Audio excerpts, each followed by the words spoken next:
Hello everyone.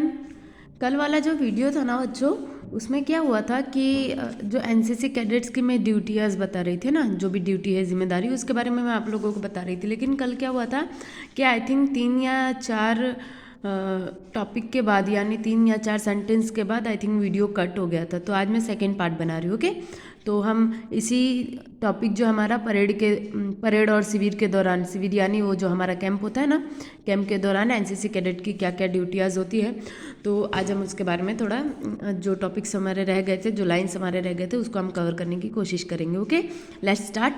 तो आपने ये वाला देख लिया था ना, उच्च रैंकों के आदेशों का पालन करना एनसीसी कैडेट का महत्वपूर्ण क्या कर्तव्य है। इसके बाद वाला जो है सेंटेंस, उस पर ध्यान देते हैं।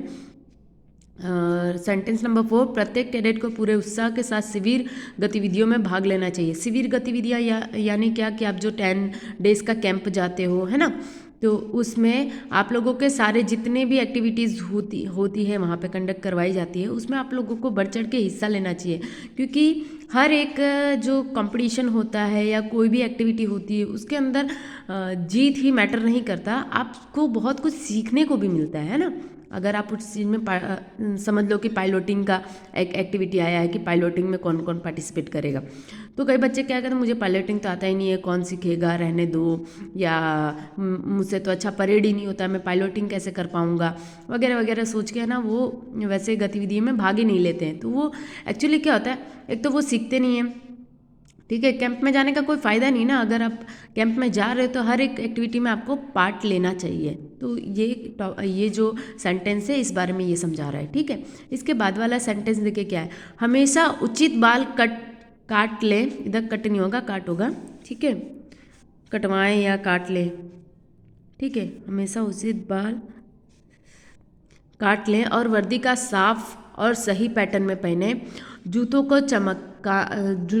को चमकाएं, वर्दी दबाने और सही तरीके से टोपी पहनने का पालन करना चाहिए, है ना।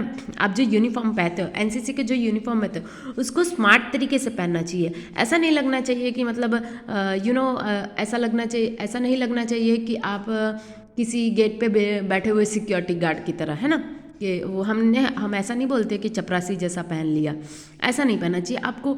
बाल जो है आपके कई बच्चों के जो बाल होते हैं वो बड़े बड़े होते हैं ना, जो अभी वन साइड हेयर कट चला है, ऐसे वगैरह स्टाइल के होते हैं, तो ऐसे नहीं होने चाहिए। छोटे छोटे बाल कटे होने चाहिए, वर्दी साफ़ सुथरी होनी चाहिए, गंदे गंदे वर्दी नहीं पहनना चाहिए। आपको हमेशा वर्दी साफ़ होना चाहिए, नीट एंड क्लीन होना चाहिए। सही पैटर्न जो उसका पहनने का है कि 3 बटन के बाद आपका बेल्ट आ जाना चाहिए, और आपका जो बैरेट है वो राइट साइड झुका होना चाहिए। मतलब ये सारी चीज़ें एक सही पैटर्न में जो वर्दी पहनना चाहिए वैसे पहनना चाहिए। जूतों का हमेशा साफ़ सुथरा रखना चाहिए, ऐसे कीचड़ या फिर गंदा लगा होता है, पूरा धूल डस्ट होता है, लेकिन आप लोग साफ़ नहीं करते, ऐसे ही जूते पहन लेते हैं, तो ऐसा नहीं होना चाहिए। आपके जूते हमेशा चमकने रहना चाहिए। जैसे कि कोई है ना ऐसा जूता चमकाए है कि कोई अपना फेस भी देख सके, ऐसे भी आपको जूतों को रखना चाहिए। वर्दी दबाने के तरीके, यानी मैंने जो बताया 3 बटन तक ही आपके होने चाहिए। उसके बाद पैंट का मतलब पैंट का फॉर्मेशन आ जाना चाहिए आपका, ऐसे इस तरीके से पहनना चाहिए। और जो आपकी कैप होती है बैरेट, उसको भी एक सही तरीका है पहनने का, उस तरीके में पहनना चाहिए, है ना। तो एनसीसी कैडेट को एक प्रॉपर वर्दी पहनना चाहिए, जो हमारी एनसीसी की यूनिफॉर्म है वो प्रॉपरली पहनना चाहिए। इसके बाद नेक्स्ट वाला टॉपिक क्या है, इसके बाद क्या है, एनसीसी द्वारा आयोजित सांस्कृतिक गतिविधियों में भाग लेना चाहिए। सांस्कृतिक गतिविधियाँ यानी कल्चरल एक्टिविटी जो होती है, उसमें आप लोगों को पार्टिसिपेट करना चाहिए, चाहे आपको आए चाहे ना आए, आप लोगों को सिखाया जाता है। ओके, इसके बाद है, बिना किसी असफल के नियमित रूप से सभी एनसीसी परेड में भाग लें। एनसीसी परेड में हमेशा आपको प्रॉपरली भाग लेना चाहिए, तभी आप सीखेंगे ना। हमेशा जन्म से कोई सीख कर नहीं आता है। ओके, आपको अभी सावधान विश्राम कुछ भी नहीं पता होगा, लेकिन जब आप परेड में भाग लेंगे, रोज़ आएंगे, तभी तो आप लोगों को हैबिट पड़ेगी कि हाँ सावधान में ऐसा होता है, विश्राम में ऐसा होता है। समझ में आया ये टॉपिक। उसके बाद नेक्स्ट वाला सेंटेंस देखिए, टीम वर्क में भाग लें। एनसीसी यूनिटी के ऊपर ही डेवलप किया गया है ना, तो टीम वर्क जो भी होता है उसमें आप लोगों को भाग लेना चाहिए।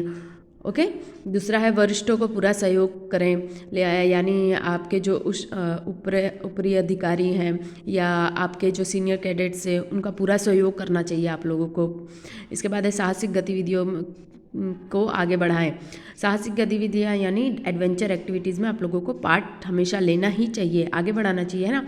जैसे है कि आप लोगों को पैराग्लाइडिंग करने के लिए कहा जाता है या माउंटेनियरिंग करने के लिए कहा जाता है, तो आप कई बच्चे क्या होते हैं कि नाम ही नहीं लिखवाते हैं या जाते ही नहीं है। ऐसा नहीं करना चाहिए आप लोगों को। ये सारी जो एक्टिविटी है ना, इससे हमारा एक अंदर का डर निकलता है, हमारे अंदर एक आत्मविश्वास पैदा होता है, एक जो व्यक्तित्व होता है वो एक स्ट्रांग व्यक्तित्व का निर्माण होता है। तो आप लोगों को ये सारी एक्टिविटी जो है, ये सारी ड्यूटियाँ जो है हमको पालन करना चाहिए। ओके, तो मिलते हैं नेक्स्ट वीडियो में कुछ नेक्स्ट टॉपिक के साथ। और ये याद रखना आपके एग्जामिनेशन में के अनुसार बहुत ही इंपॉर्टेंट टॉपिक है, ठीक है। मिलते हैं नेक्स्ट वीडियो में, बाय बाय।